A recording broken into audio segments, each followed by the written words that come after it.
It's been a few weeks now, four to be exact, that I've had the Kursk by Stalingrad watches into the channel.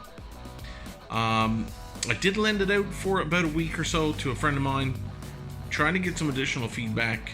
Here's how I feel after 4 weeks.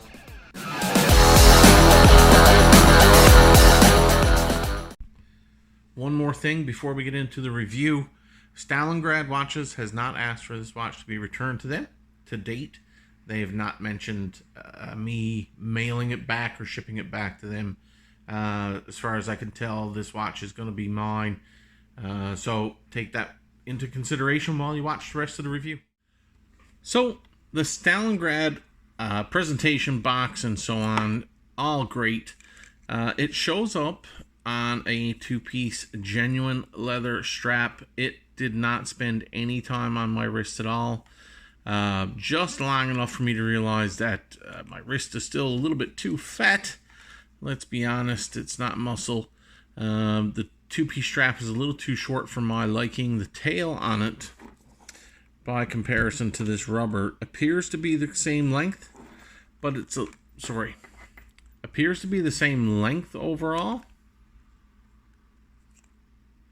But for some reason, due to the thickness of the strap and the buckles, when I have it on my wrist, it's all the way up to the last hole on the tail, and it becomes very uncomfortable, and the keepers won't hold it, and literally the tail here, the corner, slips out of the keeper and sticks off. Not the kind of feel I'm going for, although it appears to be of decent quality. I do like the finishes. I do like the Stalingrad buckle. It does match the case. So overall, solid work there. You know, nothing spectacular, but definitely the right style cues and design cues, I guess, for the watch itself. I couldn't speak to the longevity of the strap, break-in and so on, but it's definitely not the worst strap material I've ever experienced. The Kursk almost immediately was moved to this faux Panerai rubber strap I purchased on eBay. It has a stainless steel buckle. I am thinking about switching the Stalingrad buckle onto this strap. I will check into it later because there is a bit of a taper here, and I'm not convinced that they're the same width. But this strap fits much better on my 7 3/4 inch wrist. So 4 weeks on wrist time with a friend of mine also.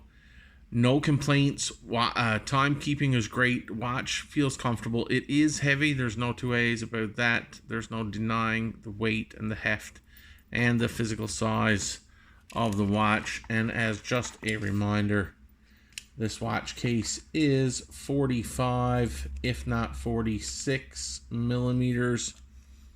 And with the crown, it comes in at a hefty 48.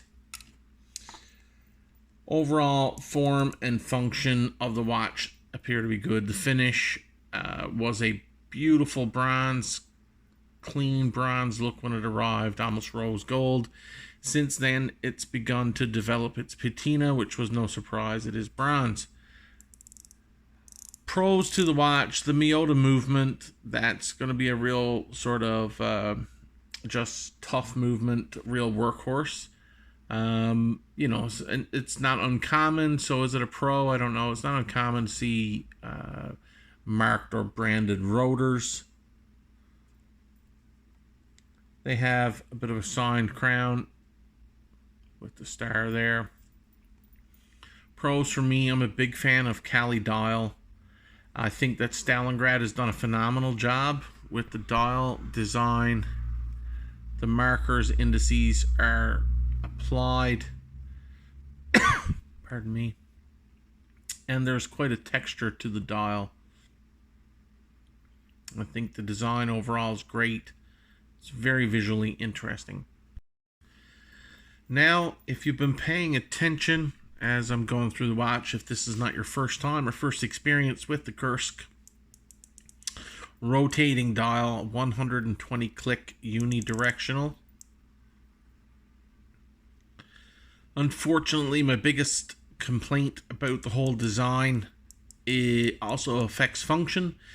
You've got a rotating bezel, 120 clicks, but you don't have sort of a start point.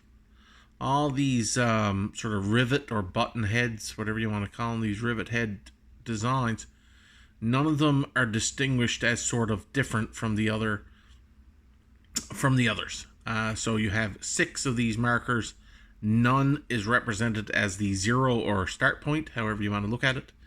And therefore, if you were timing yourself, you really don't know which one is the sort of start point, 0 point. I brought this up with Kursk. Apologies. I brought this up with Stalingrad, and they've agreed that it is something that they're looking into. So maybe in future revisions or renditions of this particular watch, they might update that.